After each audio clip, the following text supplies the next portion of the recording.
Hi students, welcome to history class. Now we will discuss about continues our chapter 4. What books and burial tell us. Are you ready? Okay, let's start our class.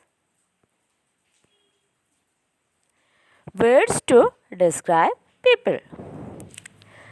There are several ways of describing people in terms of the work they do, the language they speak, the place they belong to, their family, their communities and cultural practices. ഓരോ ആൾക്കാരെയും describe ചെയ്യാനായിട്ട് ഓരോരോ വഴികളാണ് ചിലപ്പോൾ ഉപയോഗിക്കുന്നത്. ചിലപ്പോൾ അവർ ചെയ്യുന്ന ജോലിയായിരിക്കാം, അവർ ചെയ്യുന്ന ഭാഷ വെച്ചുകൊണ്ടോ, അവർ ഏത് നാട്ടിൽ നിന്നാണോ വരുന്നത്, ഏത് ഫാമിലിയിൽപ്പെട്ട ആൾക്കാരാണ്, ഏത് കമ്മ്യൂണിറ്റിയിൽപ്പെട്ട ആൾക്കാരാണ്, ഇതിനെയൊക്കെ ബേസ് ചെയ്തിട്ടാണ് ആൾക്കാരെ നമ്മൾ ഡിസ്ക്രൈബ് ചെയ്യാറുള്ളത്. അപ്പോൾ ആൾക്കാരെ ഡിസ്ക്രൈബ് ചെയ്യാനായിട്ട് ഒരുപാട് വഴികളുണ്ട്. അപ്പോൾ നമുക്ക് നോക്കാം. Let us see some words of the Let us see some of the words used to describe people found in the Rigveda. ഋഗ്വേദയിൽ എങ്ങനെയാണ് ആൾക്കാരെ ഡിസ്ക്രൈബ് ചെയ്യുന്നത്? അവർക്ക് ആൾക്കാരെ ഡിസ്ക്രൈബ് ചെയ്യാനായിട്ട് യൂസ് ചെയ്ത വേർഡ്സ് എന്താണെന്ന് നോക്കാം.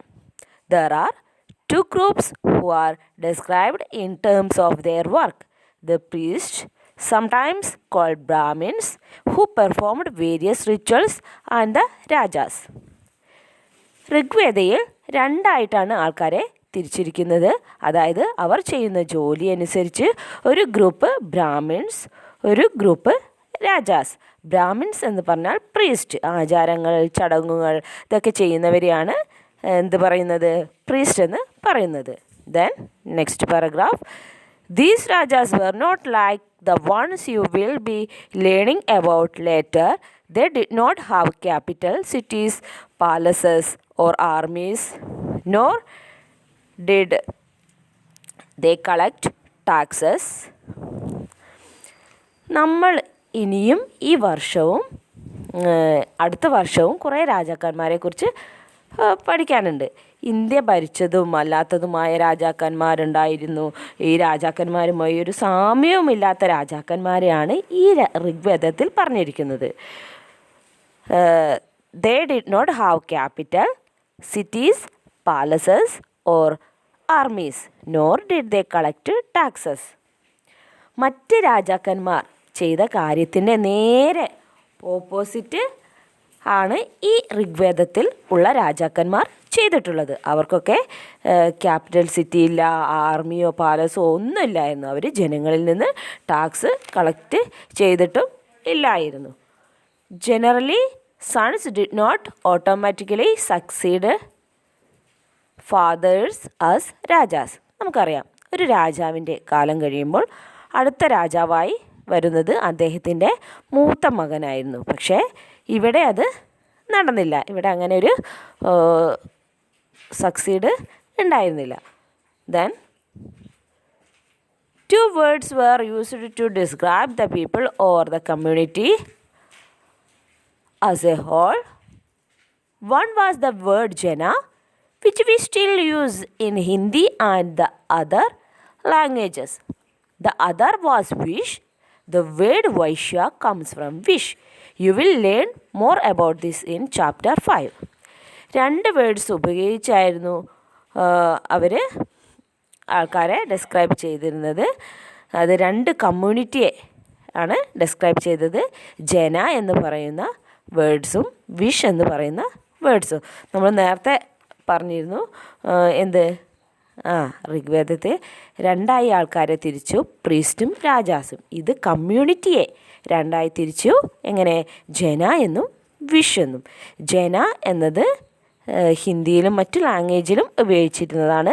എന്നാൽ വിഷ് എന്നത് വൈശ്യ എന്ന വാക്കിൽ നിന്ന് ഉണ്ടായതാണ്. ഇതിനെക്കുറിച്ച് ഡീറ്റെയിൽ ആയിട്ട് നമ്മൾ ചാപ്റ്റർ 5 പഠിക്കുന്നുണ്ട്. Then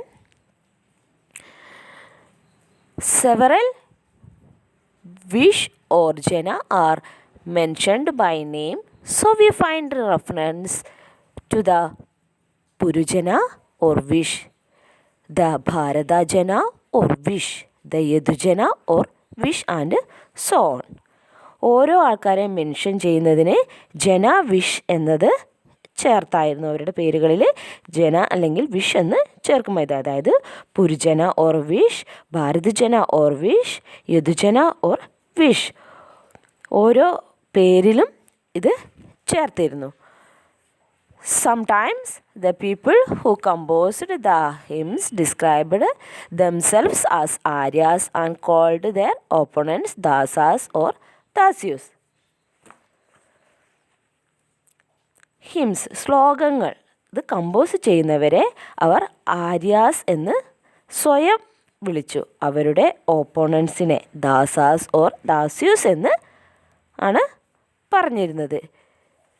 These were people who did not perform sacrifices and probably spoke different languages. ഈ ദാസാസ് യജ്ഞങ്ങളൊന്നും ചെയ്തിരുന്നില്ല. അതുപോലെ ഡിഫറെൻ്റ് ആയ ലാംഗ്വേജ് ആയിരുന്നു ഇവർ ഉപയോഗിച്ചിരുന്നത്.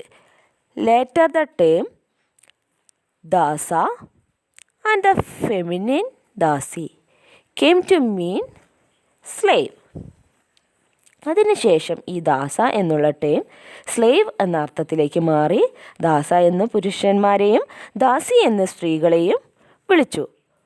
Slaves were women and men who were often captured in വാർ.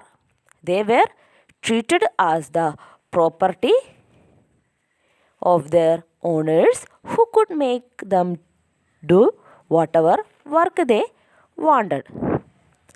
ഈ സ്ലേവ്സ് എന്ന് പറഞ്ഞാൽ അടിമകൾ, അതായത് സ്ത്രീകളെയും പുരുഷന്മാരെയും ഈ വാറിൻ്റെ സമയത്ത് അല്ലെങ്കിൽ യുദ്ധത്തിൻ്റെ സമയത്ത് ക്യാപ്ചർ ചെയ്തിട്ടുള്ള ആൾക്കാരെയാണ് ദാസ അല്ലെങ്കിൽ ദാസി എന്ന് വിളിക്കുന്നത്. അതായത് യുദ്ധസമയത്ത് ഓരോ അടിമകളെ പിടിച്ചെടുക്കും. ഇവരെയാണ് ദാസ അല്ലെങ്കിൽ ദാസി എന്ന് വിളിക്കുന്നത്. അവരെ ജസ്റ്റ് ഒരു പ്രോപ്പർട്ടി പോലെ ആണ് അവരുടെ ഓണേഴ്സ് യൂസ് ചെയ്യുന്നത്. ഏത് രാജാവാണ് പിടിച്ചെടുക്കുന്നത് ഇവരൊരു പ്രോപ്പർട്ടി പോലെയാണ് ഉപയോഗിച്ചത്. അതായത് അവർ ചെയ്യുന്ന ജോലിയെല്ലാം കുറേ ജോലികൾ ചെയ്യിപ്പിക്കുന്ന ഒരു property. While the Rigveda was being composed in the northwest of the subcontinent, there were other developments elsewhere. Let us look at some of these.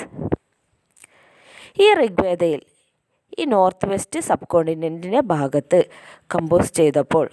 Rigveda compose ചെയ്തപ്പോൾ ഒരുപാട് ഡെവലപ്മെൻറ്റ്സ് നടന്നിട്ടുണ്ട്. ഒത്തിരി ഡെവലപ്മെൻറ്റ്സ് നടന്നിട്ടുണ്ട്. നോർത്ത് വെസ്റ്റ് ഭാഗത്താണ് ഋഗ്വേദ കമ്പോസ് ചെയ്തത്. അപ്പോൾ അതിൽ ഒത്തിരി ഡെവലപ്മെൻറ്റ് നടന്നിട്ടുണ്ട്. ഇത് ഏതൊക്കെയാണെന്ന് അടുത്ത ക്ലാസ്സിൽ നോക്കാം. With this we end our today's topic. Thank you. Have a nice day.